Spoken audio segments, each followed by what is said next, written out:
بسم اللہ الرحمن الرحیم۔ السلام علیکم ورحمۃ اللہ وبرکاتہ۔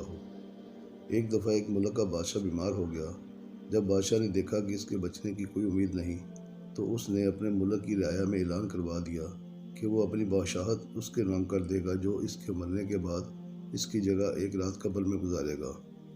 سب لوگ بہت خوفزدہ ہوئے اور کوئی بھی یہ کام کرنے کو تیار نہ تھا۔ اسی دوران ایک کمہار جس نے ساری زندگی کچھ جمع نہ کیا تھا، اس کے پاس سوائے گدھے کے کچھ نہ تھا۔ اس نے سوچا کہ اگر وہ ایسا کر لے تو وہ بادشاہ بن سکتا ہے، اور حساب کتاب میں کیا جواب دینا پڑے گا، اس کے پاس تھا ہی کیا، ایک گدھا اور بس۔ سو اس نے اعلان کر دیا کہ وہ ایک رات بادشاہ کی جگہ قبر میں گزارے گا۔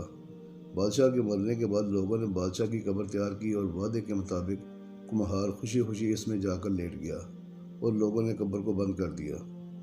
کچھ وقت گزرنے کے بعد فرشتے آئے اور اس کو کہا کہ اٹھو اور اپنا حساب دو۔ اس نے کہا، بھائی حساب کس چیز کا؟ میرے پاس تو ساری زندگی تھا ہی کچھ نہیں سوائے ایک گدھے کے۔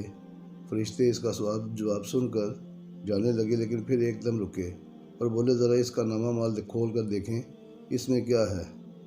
بس پھر کیا تھا؟ سب سے پہلے انہوں نے پوچھا کہ ہاں بھائی، فلاں فلاں دن تم نے گدھے کو ایک وقت بھوکا رکھا تھا؟ اس نے جواب دیا، ہاں۔ فوری طور پر حکم ہوا کہ اس کو 100 دورے مارے جائیں۔ اس کی خوب دھنائی شروع ہو گئی۔